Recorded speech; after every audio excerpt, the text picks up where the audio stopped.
짧으니까 한 목소리로 같이 봉독해 보겠습니다. 시작. 그리스도께서 우리를 자유롭게 하려고 자유를 주셨으니 그러므로 굳건하게 서서 다시는 종의 멍에를 매지 말라. 보라, 나 바울은 너희에게 말하노니 너희가 만일 할례를 받으면 그리스도께서 너희에게 아무 유익이 없으리라. 내가 할례를 받는 각 사람에게 다시 증언하노니 그는 율법 전체를 행할 의무를 가진 자라. 율법 안에서 의롭다함을 얻으려 하는 너희는 그리스도에게서 끊어지고 은혜에서 떨어진 자로다. 아멘. 네, 오늘은 기독교 강의 59번째 우리 율법으로부터의 자유라는 제목으로 함께 말씀을 나누겠습니다. 네, 율법으로부터의 자유가 복음을 알고 신앙생활에 참 중요하기 때문입니다. 네, 늘 좀 하듯이 복습 간단하게 하면 기독교의 강령은 언제나 겸손이라고 했습니다. 늘 선악간의 기준이 죄의 시작인데 그것이 아니라 겸손이 기준이 되면 좋겠습니다. 그리고 신구약은 늘 그리스도와 영생을 증거하기 때문에 우리가 성경에서 늘 그리스도와 영생을 보아야 합니다.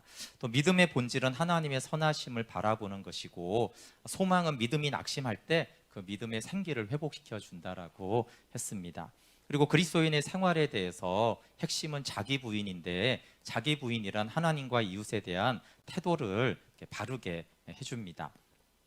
그리고 이제 칭의에 대해서 우리가 한참 나누었는데, 우리가 칭의를 깊이 알려면 십자가의 보혈의 은혜도 알아야 되지만, 특별히 하나님의 심판대 앞에서 우리의 양심이 어떠한지를 이해해야 자기의와 자기 자랑, 교만이 사라지면서 이 칭의의 은혜를 우리가 온전히 알게 됩니다. 정말 우리의 의로운 행위는 하나님 앞에서 악취를 풍기는 쓰레기에 불과하지만, 하나님께서 칭의의 은혜로 우리의 양심이 심판대 앞에서 평안을 누리게 하기까지 그런 놀라운 칭의의 은혜를 주셨습니다. 그리고 이제 우리가 행위를 오랫동안 다루었는데, 그러면 구원받은 선행, 칭의를 받은 자가 선행은 어떤 관계냐라고 했을 때, 죄가 용서된 후에야 행위가 용납된다라고 했습니다. 우리의 존재가 피로 깨끗해졌듯이 우리의 행위도 예수 그리스도의 순결함으로 덮어주기 때문에 하나님이 받으실 만한 것이 된다라고 했습니다. 그래서 선행에 이제 약속이 있는데, 이제 카톨릭은 이게 이제 공로주의로 갔기 때문에 공로가 아니라, 그러면 하나님이 왜 보상을 주시는가라고 했을 때 그 목적이 우리가 부서지고 자기를 부인하는 것이 하나님의 목적과 뜻인데, 그 여정에서 우리가 지치고 힘들기 때문에 우리에게 힘과 위로와 도움을 주시려고 하나님은 적절하게 우리에게 보상을 주십니다. 특별히 예수 그리스도를 믿기 때문에 받는 불행이나 고난과 고통에 대해서는 충분한 보상을 해 주십니다. 그래서 우리가 이제 선행을 하거나 헌신을 하거나 봉사를 할 때 칭의에 근거해서 해야 되는데, 칭의에 근거해서 하면 아무리 무가치하고 부족해도 너거로우신 하나님이 반드시 보상을 주십니다. 그렇게 함으로 하나님이 우리가 선행을 하도록 장려하는 것이죠. 얼마나 우리가 선행을 하기를 원하냐 하면은, 받을 가치도 없는 우리의 봉사를 가치 있게 하셔서 상을 주기까지 너희가 선을 행하고 하나님의 뜻을 행하며 이웃을 사랑하라고 하십니다. 네, 오늘 이제 그리스도의 자유에 대해서 있는데, 지난주에 이제 세 가지 자유가 있다라고 간단하게 말을 했습니다. 율법으로부터의 자유가 있고, 율법에 얽매이지 않고 자발적으로 순종할 자유가 있고, 그 다음에 무해무익한 일들로부터 자유, 이 세 가지 자유를 우리가 이제 하나님이 주셨다라고 말씀하셨어요. 근데 이제 가장 중요한 것은 율법으로부터의 자유입니다. 율법으로부터의 자유는 갈라디아서 전체가 사실은 이 주제를 다룬다고도 할 수 있어요. 우리가 그리스도로 인해서 죄 사함 받고 진리로 자유케 되었는데, 율법이 또 이제 있으니까 다시 율법에 매이는 문제가 생겼어요. 그래서 율법으로부터의 자유케 되었다라는 것을 이제 갈라디아서를 통해서 이제 바울이 증거를 합니다. 우리 갈라디아서 3장 13절을 한번 보시면요, 그 앞부분에 그리스도께서 우리를 위하여 저주를 받은 바 되사 율법의 저주에서 우리를 속량하셨다. 그러니까 율법의 저주에서 우리를 속량하셨다라는 말씀이 나와요. 그러니까 이제 이게 율법의 자유에 대한 말씀인데, 율법을 어기면 저주를 받거든요. 심판을 받는데, 예수님이 그 율법을 어겼을 때 받는 저주와 심판에서 우리를 속량하셨다, 구속해 주셨다, 구원해 주셨다 이렇게 말씀하고 계세요. 그리고 아까 우리가 읽은 것처럼 갈라디아서 5장 1절부터 4절까지 그리스도께서 우리를 자유롭게 하려고 자유를 주셨어요. 그런데 그러니까 그 자유를 굳게 복음에 서서 다시는 종의 멍에를 매지 말라. 이게 이제 율법에 매이지 말라는 말씀이거든요. 그러면서 바울은 너희가 만일 할례를 받으면 그리스도께서 너희에게 유익이 없다. 여기 할례 자체를 말하는 게 아니라 율법에 얽매이면 그리스도께서 아무 유익이 없다는 거예요. 그러니까 복음의 유익이 사라진다. 율법에 매이게 되면.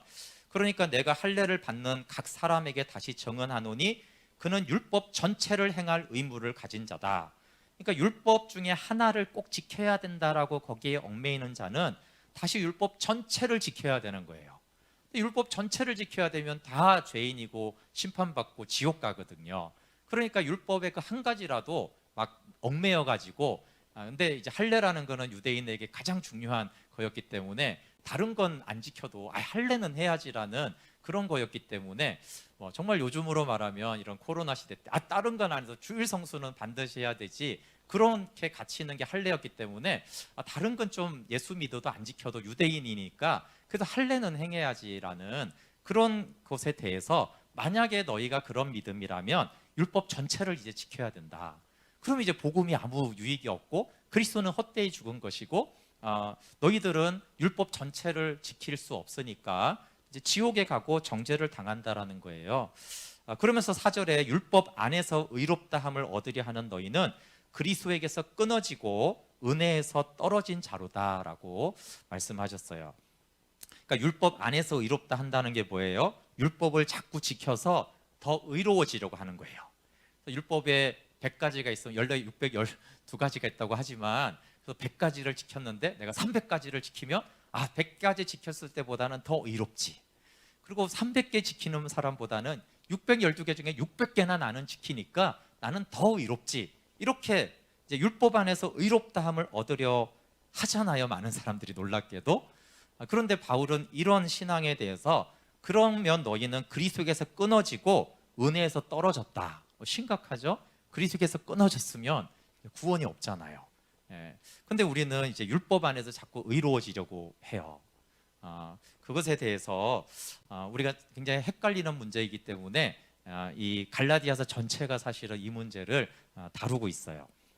근데 아주 간단하게 설명을 하면 이제 의롭다라고 했을 때, 구원받았다라고 했을 때, 하나님의 자녀가 되었다라고 했을 때 이 의롭다 하는 문제에 대해서는 이 양심의 확신을 얻고 싶으면 율법을 일체 배제하라는 거예요.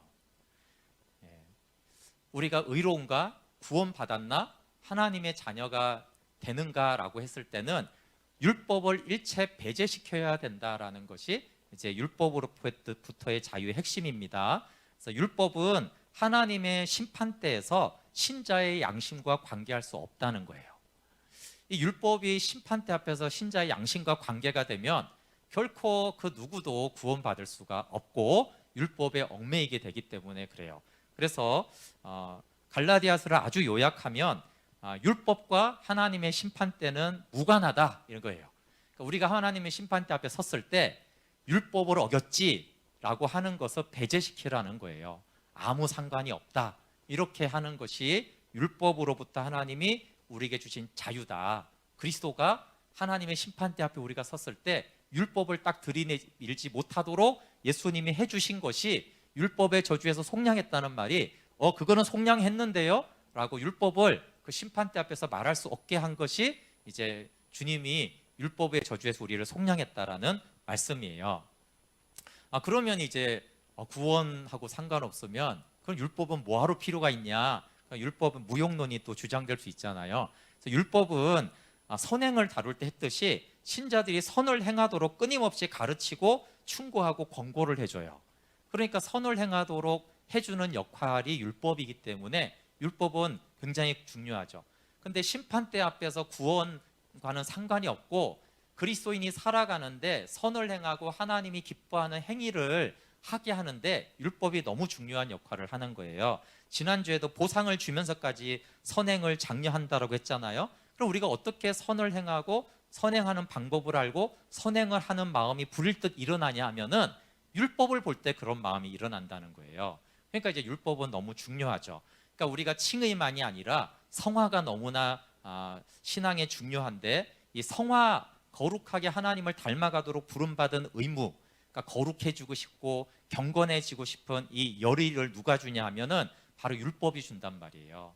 그러니까 율법이 더 거룩하게 살고 싶다, 열정적으로 주님을 섬기고 싶다, 정말 교회를 섬기고 싶다, 어려운 사람을 구제하고 싶다, 그런 열정을 일으키는 것이 율법이고, 정말 예수님 닮고 싶다라고 하는 마음을 일으키는 것이 율법이기 때문에 성화의 영역에서 율법은 너무나 중요해요.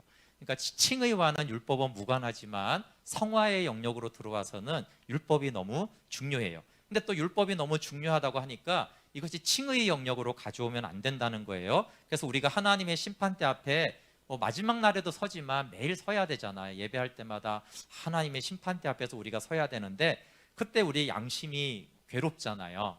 근데 거기서 칭의의 제사만을 드려야 된다는 거예요.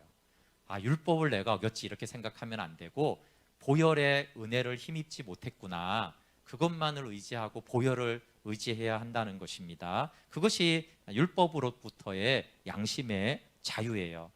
이 부분을 놓치면 우리가 양심이 늘 괴롭고 정죄감 당하고, 그러면 당연히 기도도 안 되고 예배도 안 되고 기쁨이 없잖아요. 늘 이 율법의 양심이 너무 죄책감에 눌려 있으면 무슨 일을 해도 어려운데, 하나님께서 이 율법을 어겼을 때 양심의 가책을 깨끗하게 해주셨다. 물론 이제 예수님의 보혈을 의지해야만 하는 것이지만, 예수님의 보혈을 의지하고 자백을 할 것이지, 그 양심의 저주로부터는 깨끗하게 했고, 하나님의 심판대 앞에 섰을 때는 예수님의 보혈을 저는 믿습니다라는 그 믿음이 있으면 더 이상 율법의 어떤 것으로 우리를 심판대 앞에서 정죄할 수 없다라는 거예요. 그러니까 그것으로부터 자유하고, 오히려 율법을 가지고 양심의 정죄를 받는 것은 양심적인 게 아니라, 갈라디아서 보면 그리스도에게서 끊어지는 자고 복음과 무관하다고 했기 때문에 우리는 이 율법으로부터의 자유를 누려야 하는 거예요.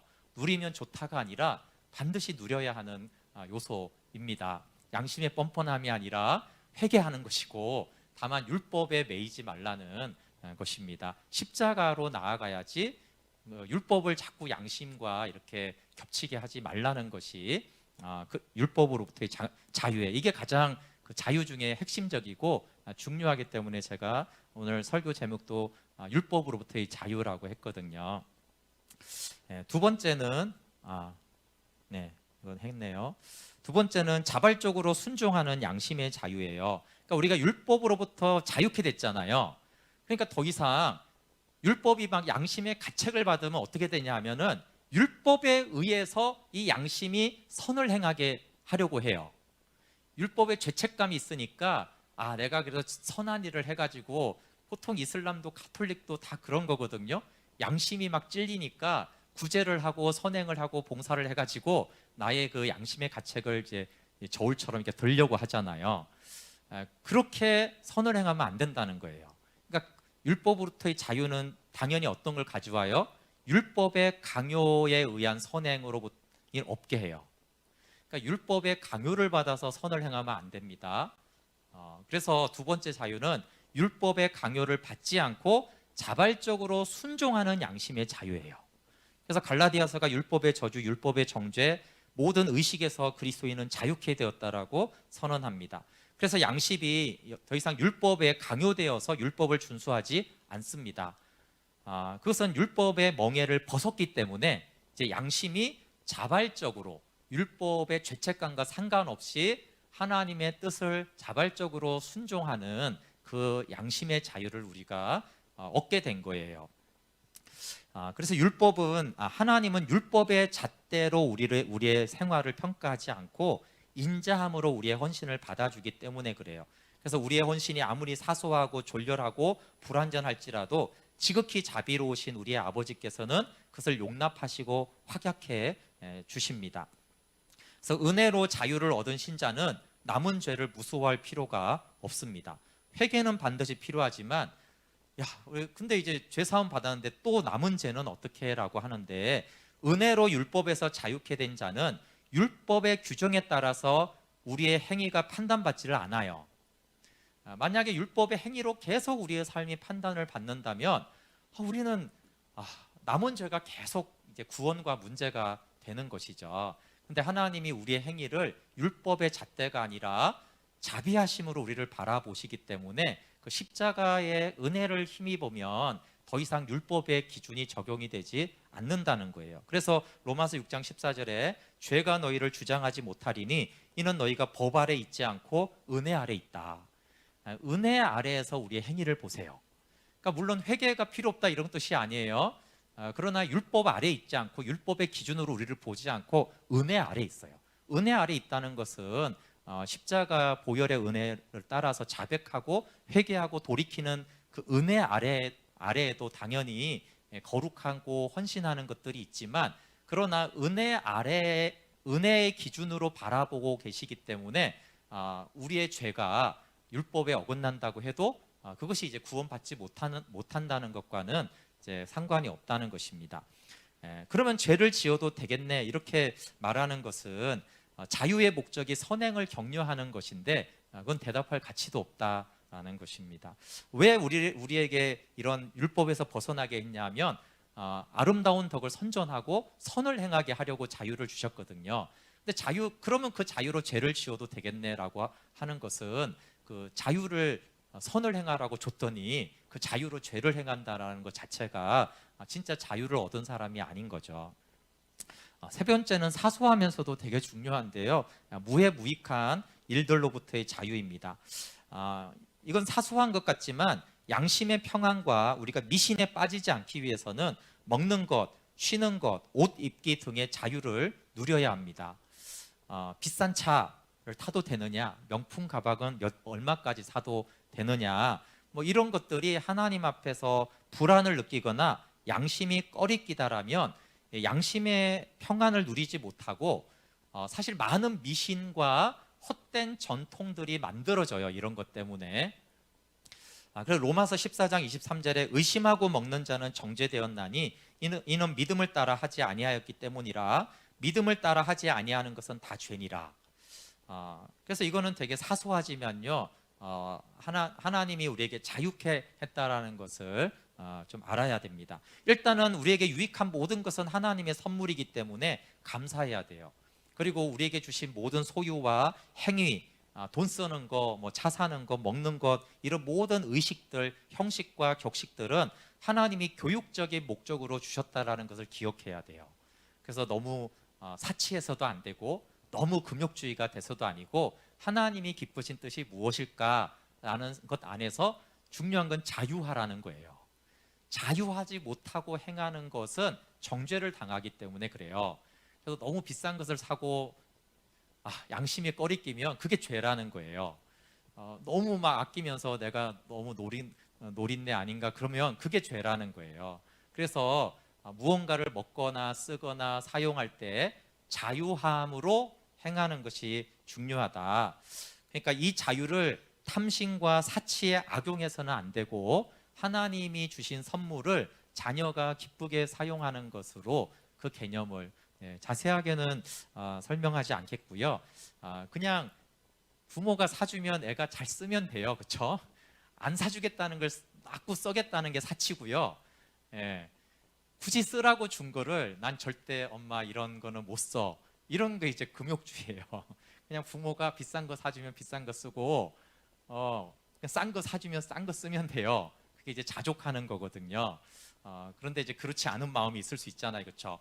뭐 1,000원짜리인데 나는 10,000원짜리 사고 싶어. 막 이러면 이제 그게 사치하는 것이고, 그냥 10,000원짜리 먹어도 돼. 근데 절대 그럴 수 없지. 나는 1,000원짜리만 먹어야 돼. 그럼 이제 금욕주의라는 거예요. 그런 건 다 미신이고 양심의 가책을 주기 때문에 영적인 침체를 가져오기 때문에 이런 먹는 것, 입는 것, 돈 쓰는 것, 여행 가는 것 이런 것에도 생활의 자유함을 누려야 됩니다. 그러나 이제 자유를 남용하여서 약한 형제들을 해하는 것은 불가능합니다. 우리가 경솔해서 바른 순서나 장소에 어긋나는 불미한 행동으로 연약하고 단순한 사람들을 넘어지게 해서는 안 됩니다. 로마서 14장 13절에 그런즉 우리가 다시는 서로 비판하지 말고 도리어 부딪힐 것이나 거칠 것을 형제 앞에 두지 아니하도록 주의하라는 거예요. 그러니까 부딪힐 것이나 거칠 것이 뭐예요? 경솔하게 말하거나 행동하거나 어떤 바른 순서나 어떤 장소에 합당한 행위와 언어가 있잖아요. 근데 그런 것들을 막 함부로 해가지고 연약하고 성숙하지 못한 사람들을 상처받게 하는 것이 부딪히는 것이나 거친 것을 형제 앞에 두는 것이고, 그 예로 15절에 만일 음식으로 말미암아 내 형제가 근심하게 되면 이는 내가 사랑으로 행하지 아니함이라. 그리스도께서 대신하여 죽으신 형제를 내 음식으로 망하게 하지 말라. 아까 무에 무익한 것으로 자유해야 된다고 했잖아요. 그래서 먹는 것에 자유가 있어요. 그러나 그 먹는 것 때문에 누군가를 근심하게 한다라면 그것은 사랑으로 행하지 않고 형제를 망하게 하는 것이기 때문에 그렇게 할 수는 없다는 거예요. 그래서 자유함으로 형제들을 상처 주고 해야 하는 것은 불가능하다. 그런데 바리새적인 걸림은 무관하다 이런 거예요. 무슨 말이냐면 악한 행동이나 부당한 행동이 아니었어요. 근데 그냥 해석을 너무 악하게 해석을 하는 거예요. 악의적으로. 그리고 교만해서 스스로 걸려 넘어지는 것은 고려하지 말고 그냥 해라 이 말이에요. 그 대표적인 예가 마태복음 15장 14절에 바리새인들인데, 바리새인들은 악의적으로 해석을 하는 거예요. 악한 게 아닌데. 그럴 때 예수님이 내버려 둬라 그랬거든요. 그러니까 그렇게까지 악의적으로 해석하거나 자기가 교만해서 스스로 시험 당할 일도 아닌데 막 시험을 막 당하잖아요. 그런 거는 내버려 둬라. 이것이 이제 기준입니다. 하나님이 우리에게 자유를 주신 것은 하나님과 이웃과 화목하게 살게 하려는 것입니다. 그래서 유대인이나 헬라인에게나 하나님의 교회에게나 거치는 자가 되지 말고 자기의 유익을 구하지 말고 많은 사람의 유익을 구하는 자가 되라. 그러니까 이 자유는 우리가 뭔가를 자유롭게 행하는 것이거든요. 근데 그런 것이 교회나 형제들에게 거치거나 방해가 되어서는 안 된다라는 것이죠. 그러면 이제 이 자유를 행사할 때가 있고 포기할 때가 있는 거예요. 그럼 어떻게 해야 되느냐라고 했을 때 바울이 그렇게 했는데 디모데에게는 할례를 행하였어요. 그런데 이제 디도에게는 할례를 행하지 않았어요. 왜 똑같이 이제 믿음의 아들인데 디모데에게는 할례를 행하라고 했고 디도에게는 할례를 받지 말라고 했느냐? 이것이 이제 자유의 행사와 자유를 포기한 거거든요. 디모데에게 할례를 행한 이유는, 할례를 행한 것은 바울 입장에서는 뭐냐면 복음의 자유를 제한한 거예요. 복음은 할례를 받을 필요가 없거든요. 그런데도 할례가 필요 없는 걸 알매도 불구하고 디모데야 너는 할례를 받아라 이렇게 한 거예요. 왜 그러냐면 율법 아래에 있는 자들을 얻고자 하는 거예요. 그러니까 복음을 전하는 데 효과적이고 우리에게는 큰 해가 되지 않을 때, 그럴 때는 자유가 있지만 자유를 쓰지 않는 거예요. 할례를 안 받아도 되는데, 율법에 안 얽매여도 되는데 그 율법에 이렇게 마치 얽매인 사람처럼 이렇게 할례를 행하는 것이죠. 근데 스스로 이것은 자유를 제한하는 것을 말합니다. 즉 복음이 전해져서 구원을 얻게 하는 유익이 있다라면 자유를 포기해야 될 이유가 되는 것이죠. 반대로 자유를 주장해야 될 때도 있는 거예요. 그것은 복음이 복음될 때인데, 갈라디아서가 이제 자유를 주장하는 내용이니까 갈라디아서 2장 3절부터 5절을 보면은 그러나 나와 함께 있는 헬라인 디도에게는 억지로 할례를 받게 하지 않았어요. 그러니까 여기서는 할례를 안 받게 했거든요. 그러니까 왜 그러냐면 이는 가만히 들어온 거짓 형제들 때문이다. 그들은 우리가 가진 자유를 엿보고 우리를 종으로 삼고자 함이로되 그들에게 우리가 한시도 복종하지 아니하였으니 이는 복음의 진리가 항상 너희 가운데 있게 하려 함이라.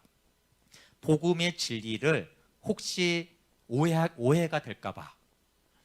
그러니까 아까 디모데처럼 할례를 행하면 할례도 행해야 되는 거네?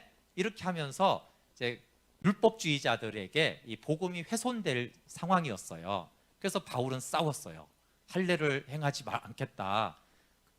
그래서 복음을 복음되게 할 때, 복음의 자유를 누리게 해야 할 때, 그럴 때는 복음의 자유를 주장해야 됩니다. 오히려 그래서 바울은 싸웠어요.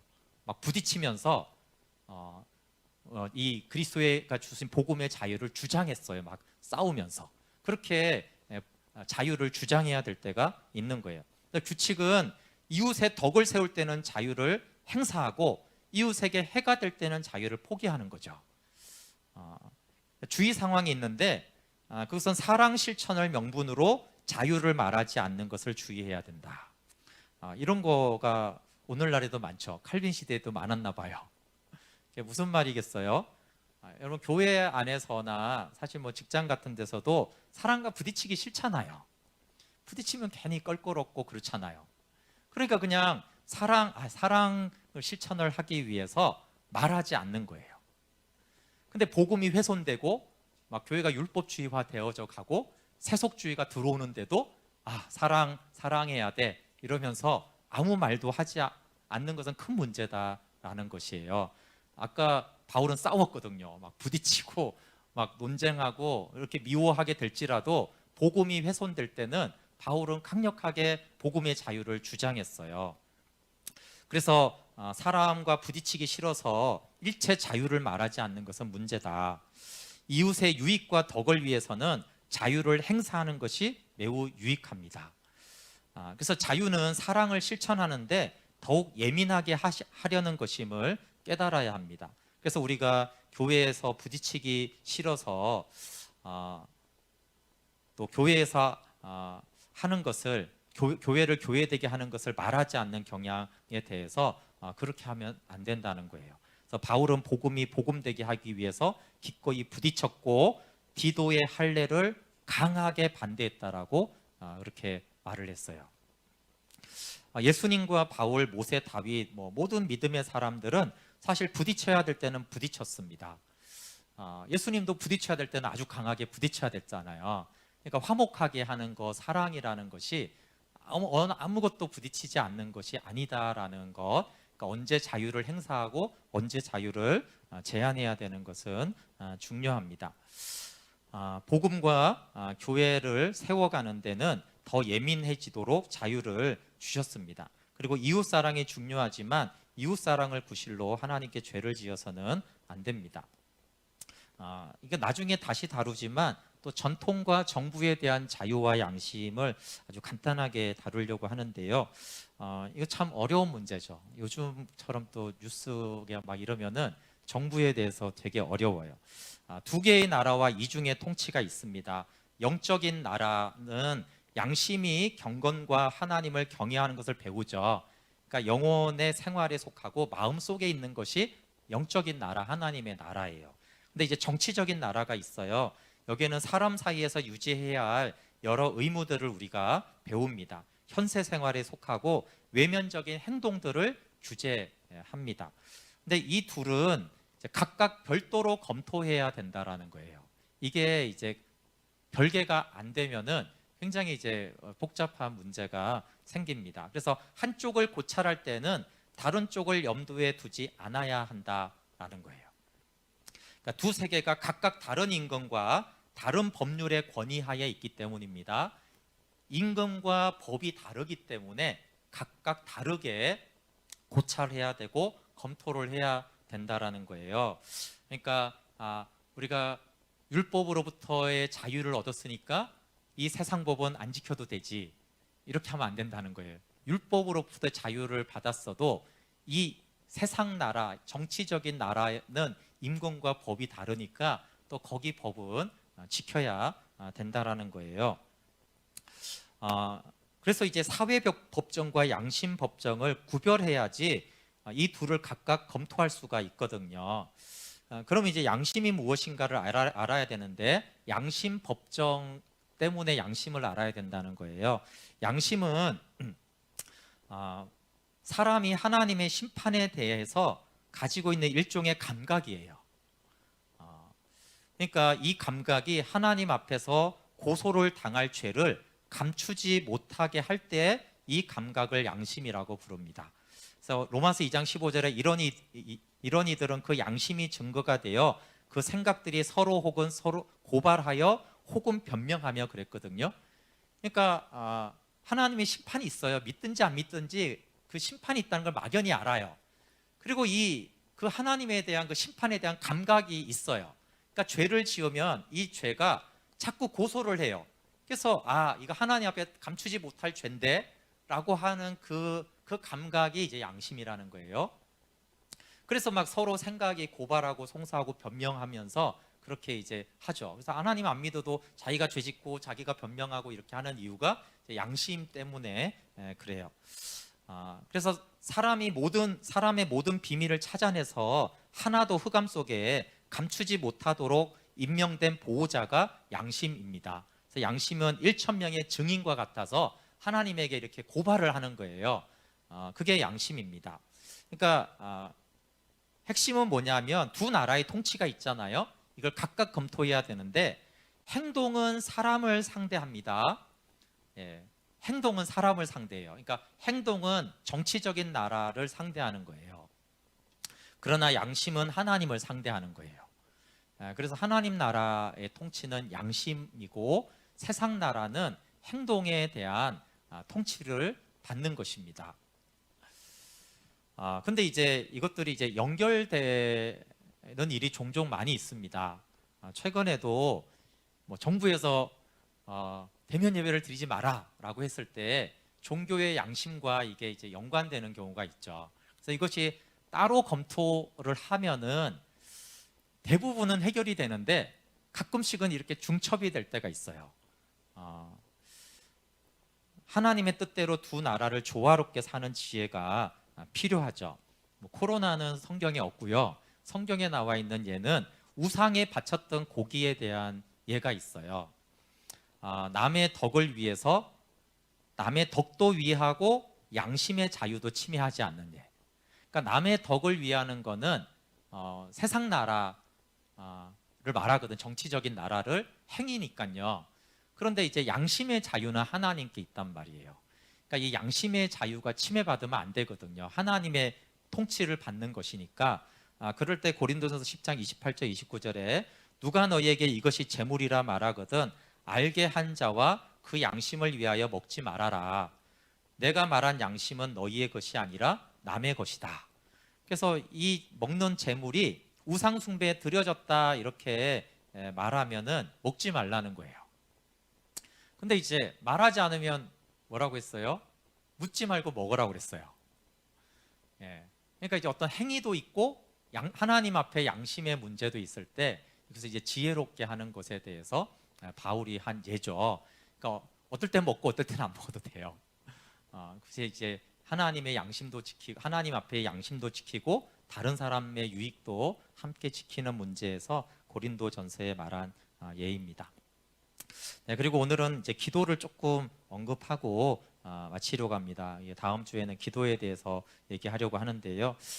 기도는 믿음의 최상의 실천이면서 이것을 통해 매일 하나님의 은혜를 우리가 받습니다. 믿음과 기도의 관계성은 복음을 통해서 우리가 아는 건 뭐냐면 우리에게 필요한 모든 것이 예수 그리스도 안에 있다라는 거예요.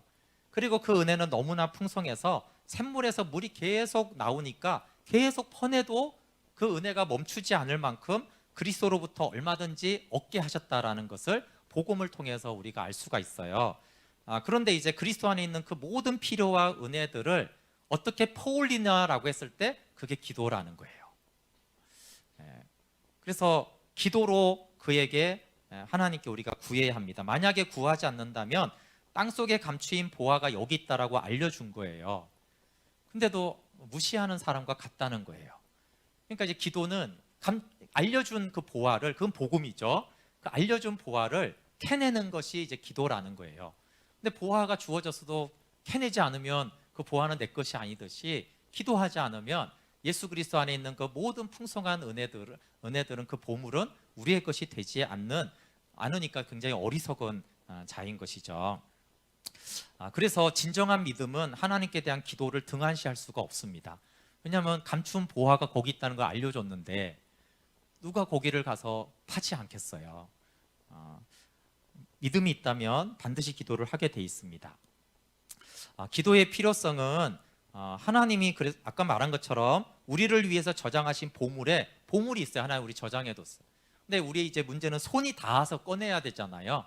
손이 닿으려면 기도의 힘이 반드시 필요하다. 그러니까 이렇게 닿게 하는 기능이 기도인 것이죠. 그래서 복음이 우리에게 가르쳐주고 우리가 믿음의 눈으로 본 보화는 기도로 파낸다. 예. 계속 말하지만 기도가 파내는 거예요. 기도가 이렇게 손을 뻗어서 닿게 하는 거예요. 만약에 높은 곳에 있다면 사다리를 놓고 우리가 이렇게 할 수 있잖아요. 그런 사다리 같은 역할, 그게 이제 기도가 하는 거예요. 그러니까 복음이 모든 것을 주었는데 기도하지 않는다라면, 그렇지만 저기 있는 걸 알면서도 손을 뻗지 않으면 우리가 취할 수 없고 먹을 수 없는 것과 같습니다. 그래서 기도가 얼마나 필요하고 얼마나 유익한가는 말로 설명할 수가 없습니다.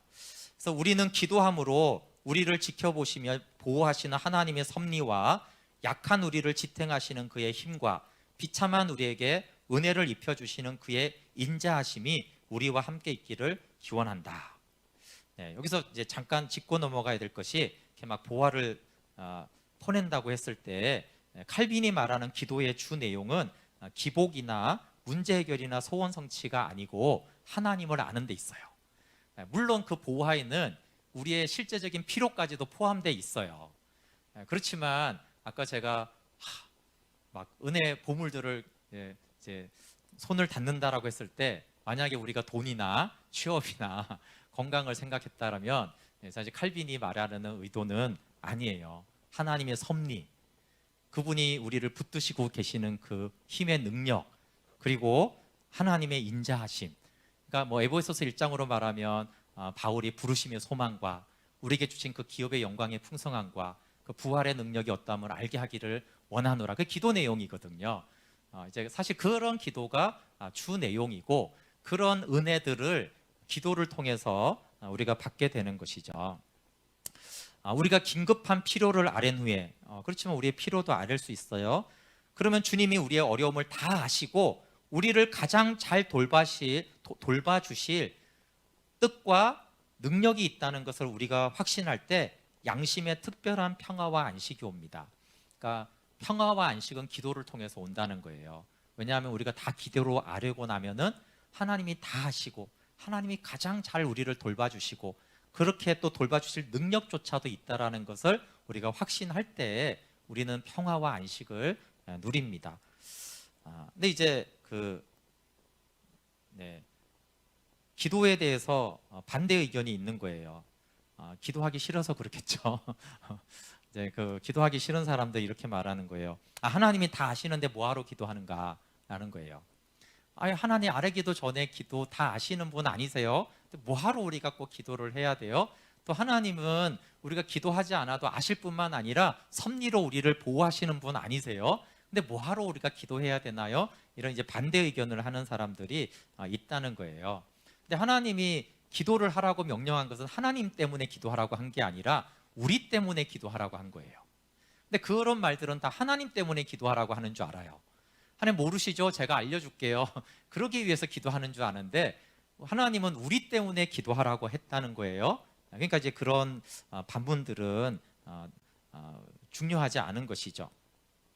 기도를 한마디로 왜 기도가 필요하냐 하면은 모든 필요가 하나님께로부터 온다는 것을 인정하는 그것을 증명하는 것이 기도라는 거예요. 이해되세요? 모든 필요는 하나님으로부터 온다는 것을 정말 믿는 사람은 믿음이 어떻게 증명돼요? 기도로 증명이 된다는 거예요. 기도하지 않는 사람은 모든 것이 하나님으로부터 온다는 걸 안 믿는다는 걸 증명한다는 거예요. 그러니까 기도는 하나님 모든 필요는 하나님으로부터 옵니다 라는 것을 증명하는 거 이해되시죠?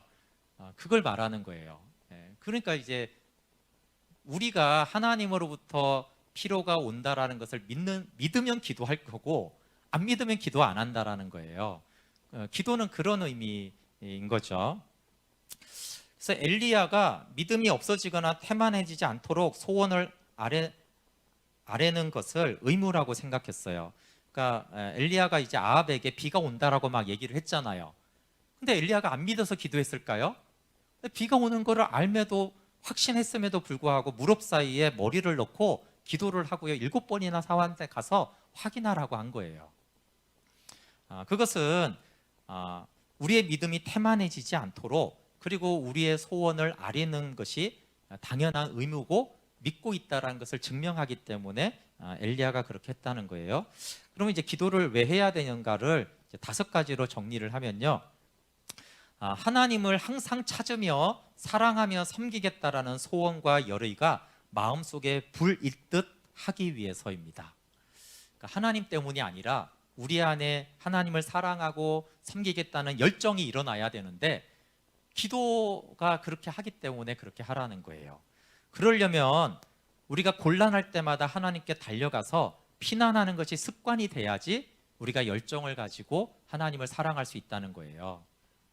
2번째는 부끄러운 욕망이나 소원이 우리 마음에 침입하지 못하도록 하기 위해서 우리는 기도합니다. 3번째 기도는 모든 은혜가 하나님의 손에서 온다는 것을 기억하게 합니다. 그래서 은혜에 감사하게 해요. 이 말은 이해가 되시죠? 그럼 우리가 기도를 안 하는데 하나님이 섭리에 의해서 우리에게 뭔가를 주어졌어요. 그럼 우리는 우연인가 보다 이렇게 한다는 거예요. 내가 열심히 일해서 이렇게 됐나 보다 이렇게 한다는 거예요. 그런데 그게 문제라는 거예요. 근데 이제 기도하는 사람은 뭘 알아요? 뭔가가 왔을 때 은혜가 이거 하나님이 준 거구나, 하나님이 응답하신 거구나, 이렇게 이제 알게 되고 기억하게 되고, 그래서 하나님께 감사하게 된다라는 거예요. 그래서 이제 기도를 해야 되고, 4번째는 구한 것을 우리가 얻었을 때 응답해 주시는 하나님의 인자하심을 더 알게 되는 거예요. 정말 내 기도에 응답하신 이 하나님은 얼마나 인자하신가. 정말 내 삶은 이렇게 찌질하게 부족한데도 하나님이 이렇게 응답해 주시네. 정말 하나님은 인자하시구나. 그래서 하나님의 인자하심을 알기 때문에 기도를 해야 된다는 거예요. 5번째는 습관과 경험으로 하나님의 섭리를 확인함으로 우리의 연약함을 강하게 합니다. 그건 무슨 말이겠어요? 가끔 우리 그런 간증들 들으시죠? 필요한 것이, 제가 얼마 전에 이번 주에도 이삭 선교사님 잠깐 들었더니 그분이 아주 초기에 500만 원이 필요한데 5,000불이 필요하군요. 5,000불이 필요한데 그 아내 되는 분이 200불을 줬다는 거예요.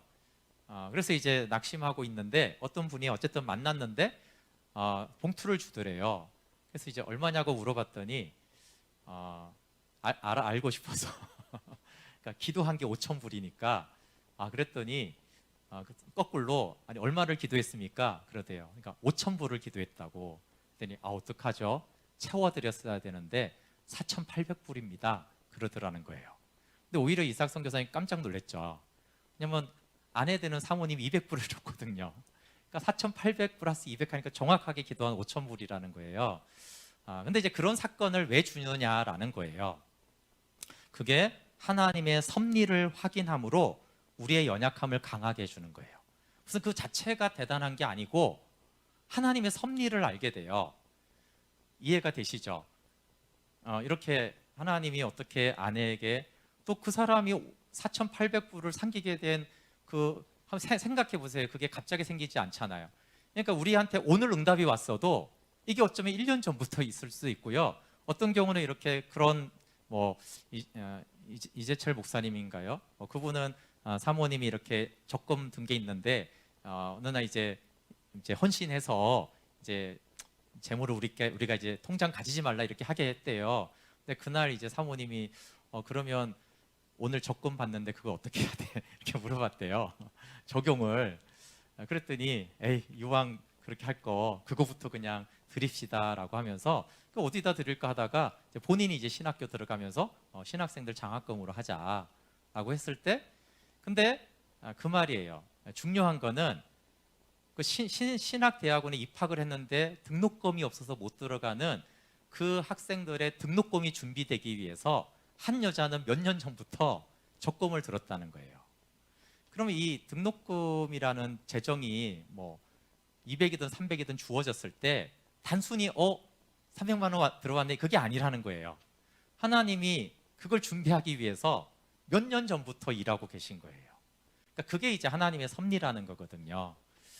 그러니까 우리가 요즘에 인터넷 책도 많잖아요. 제 설교가 아니라 어느 날 여러분이 지구 반대편에 있는 어떤 사람의 메시지를 듣다가 막 회개하는 거예요. 그게 섭리라는 거예요. 야, 지구 반대편에 누군가를, 그럼 그 사람이 그 메시지를 하기 때까지 사실 몇 년 훈련 받아야 되는지 아세요? 그 연단과 고난을 통해서 그거를 나에게 이 회개에서 하나님 앞에 돌아오게 하시려고 그렇게 하셨다는 거예요. 저 반대편에 다른 나라의 사람을 수십 년간 하나님 연단하셔서 나에게 메시지를 던지는 거예요. 그런 게 이제 섭리를 깨닫는다고 하는 거거든요. 그래서 단순히 오늘 은혜 받았네, 이게 아니라는 거예요. 그 크고 깊고 측량할 수 없는 하나님의 섭리를 확인할 때 우리는 연약함에서 이렇게 벗어날 수가 있어요. 그래서 여러분, 우리가 받은 은혜를 단순히 은혜 받은 데 그럼 아니고 섭리를 봐야 돼요.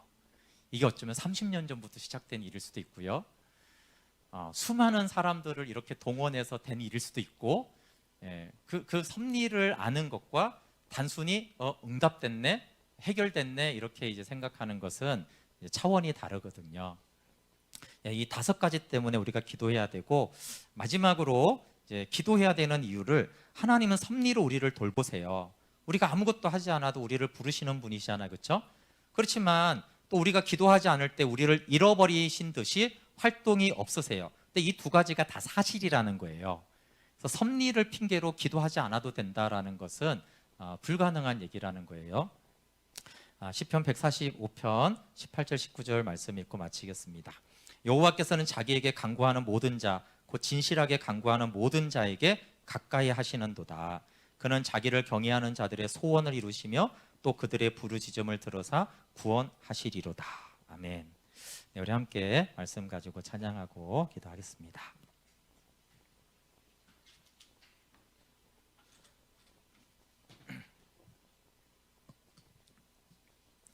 네, 우리 은혜로다 먼저 찬양하면서요.